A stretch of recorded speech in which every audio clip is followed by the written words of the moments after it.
Hey, welcome to another vlog. uh, Today I wanted to talk about an incident that happened, a topic that is a bit different from the other topics that I've done so far. But this is something that is really close to me, and that's why I, as usual, talk about topics that I feel are important. So I found out today that my younger daughter is throwing away half of her bottle of water. Like, she's throwing away the water because we keep asking her to finish the entire bottle. She should hydrate enough. She doesn't drink enough water. And we found this through a friend of hers. So through the parent network, we asked her closest friend's mom to talk to her daughter, and she told that she throws away half the bottle of water. Now the topic that I want to talk about is how do you handle such situations, and how I do it. I think I handle it better than my better half, who herself admitted that her knee-jerk reaction was to shout at her. That doesn't work, right? That really doesn't work, because if you shout, then children tend to hide things from you. Instead of that, you should calmly talk to them, have a conversation, explain why it is important that they listen to you or listen to your advice, or why it is not a good thing to do what they did. So my knee-jerk reaction was, okay, I need to go and have a chat with her, whereas my wife shouted at her. Similarly, we faced a similar issue with my elder son. He doesn't like apricots, dry fruits, just the apricot single one, and he used to, sort of hide it in the soil in our home plants. Funny enough, this has come from yours truly. I also used to hide some pills that I didn't like that I was made. Some, like, it was supplements. So if I recall correctly, it was cod liver oil pills that I used to throw away. I didn't like the smell of it. Yeah, it was cod liver oil, now that I think of it. I didn't like the smell of it, and so the smart person that I am, I used to hide it in the soil of the potted plants in our home when I was a little boy. So things have come a full circle for me on this front, and my thought was, I was very smart. I used to think that we water the plants, and therefore that water will dissolve these pills and no one will know. Now, little did I know that these are like allopathic chemical pills. The acids in our stomach dissolve them. So that didn't work.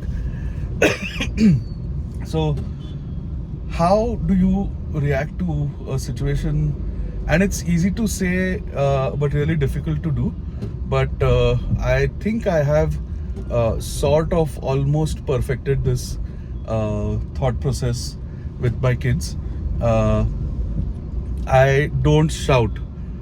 I normally don't shout unless it's like something that is a knee-jerk immediate reaction.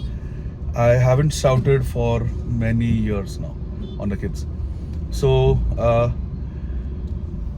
what helped is having this image of the, what we call in Marathi, Bagulbua. I'm the Bagulbua, or the boogeyman for my English listeners. So funny how they sound so similar in two different languages, but the concept is the same. This unknown scary thing that will harm you or hurt you. if you don't listen to what is being told. So I've been the like unwritten rule in the house was that I've been the boogeyman or the Bagalbua, and I they used to use me for or my name for disciplining.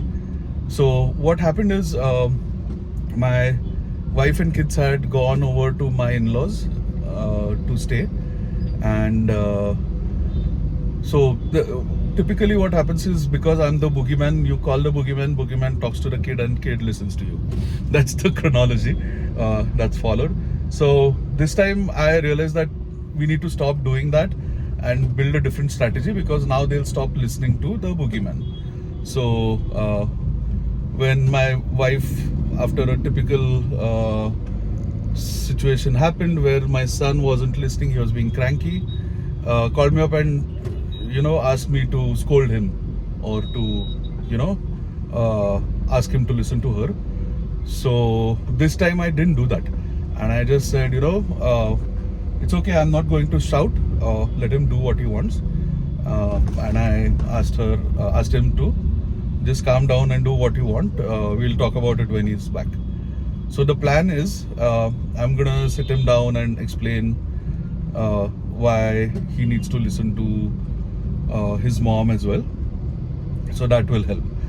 I think we pick up certain ways of nurturing our children, or disciplining them, or whatever it may be, and we unknowingly pick up our parents' way of doing things, and that is something that we can avoid if we feel that this situation could be managed better than our parents did. And nothing is right or wrong, but typically children tend to want to not repeat the mistakes of their parents. So same here, I feel that there are some things that they could have done better that I won't repeat with my kids. So I try to do that. And one more such trait is this sort of, everyone tries to subtly manipulate or make your children do the things that you want, and that's what my parents did too. Like, Indian parents typically feel that it is easier to discipline via coercion or by scolding than sitting down and explaining to their kids, right? And hey, it works. I'm not saying it's completely wrong, and some amount of disciplining is necessary, which is fine. But I feel that handling it in a non-coercive manner is actually more effective. I found it more effective till now, and it also ensures that you maintain a healthy friendship with your kids, right? I think that is also a very important aspect, that you stay closer to them, and this sort of will help when they get into their cranky teenage years. So on that, I have this concept that I heard somewhere that I really live by, that I have followed till now. This was the easy part. Now soon we'll be getting into an age where they are maturing, they are developing more, and I will need to change my strategy. So that's why I'm just going to share the theory first, and then explain where I am and how I'm changing now for the third phase. So the first phase of having a kid is from the age of 0 to 5. So that is when you need to sort of protect them, be caring, nurture them, and have a cocoon around them. So this ensures that they sort of look up to you and look at you for support when they need it. The second phase is till age 8, enjoy them, because they're just going to be very, very, very naive and very beautiful phase of their life, and they aren't going to like change much. They're still going to be the same innocent small babies, and you can really enjoy them. So nurture them or protect them, enjoy them, uh, from age 8 till age 12, or I mean just like 13, whatever. Learn from them. I think that's what I'm doing. I'm learning from them right now. And that's what I need to change. I need to stop being the protector, and now I need to learn from them. So there are many beautiful things that you can learn from your kids, and it's also just their thought process, the way they think. So my elder has turned 8, and sorry, 7, and he's soon turning 8 this year. But I am already starting to learn things from him. Like just his thought process or his reaction to some situations, or how he manages his day, so to say, it's impressive, and I'm sure the next 4 years are going to be beautiful with him. And my younger is still 6, so she'll be in the starting to get a bit independent, and she'll start to sort of, now she is still looking up to us, but I'm sure and girls mature faster, so soon she'll start teaching me. So I'm assuming around age 7 or beyond, she'll start behaving more maturely, and I'll get to learn from her. Then the fourth phase is 13 to 18, and that is ignore them. So that is just ignore the kids. Just let them be. Don't take anything they say too seriously, because they are changing. They are going through puberty. They are growing up as well, and they are going to change a lot. Just ignore. Don't try to force your opinion on them. Don't try to change them. Don't try to see whether they are doing the right thing, or if they're doing something wrong or whatever. Just ignore. Only thing that you can do at that age is ensure that they have the good kind of people around them. If they have good company, that should be enough. That's where your job stops.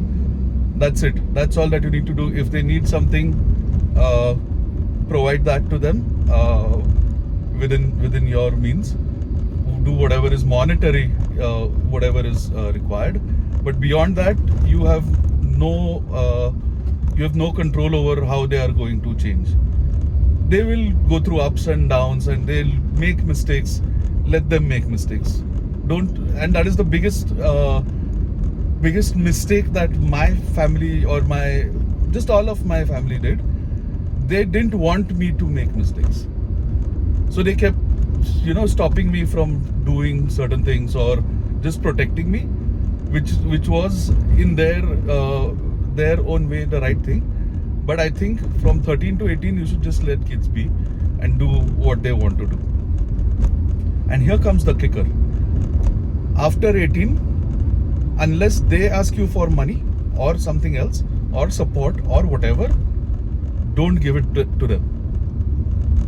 And some people will find this really offensive or won't agree with this opinion, but after 18 they bloody better well be on their own.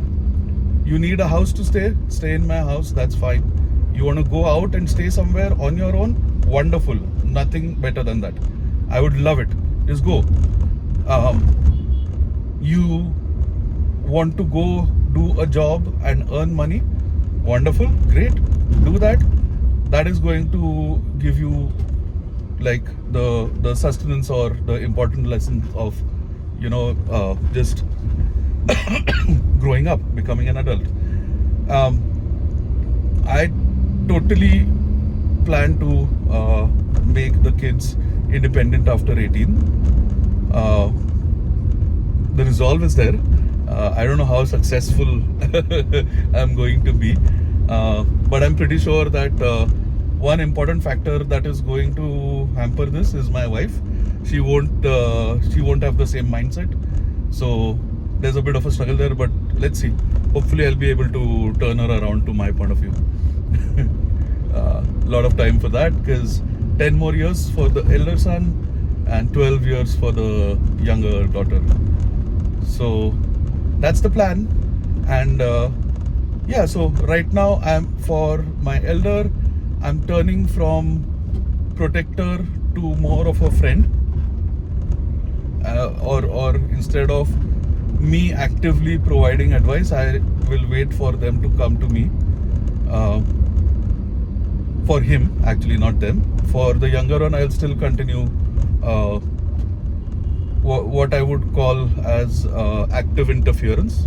I will keep running interference with her, but I will sort of pull back from the elder. And this has so far worked in my experience with both of them. And hey, it's not like this is foolproof or that this is perfect. I have failed. I have sort of failed to use my own advice. I have reacted. I have shouted. One thing that I have never done though, and at least in front of me, my wife hasn't, is we never like beat our kids. We never physically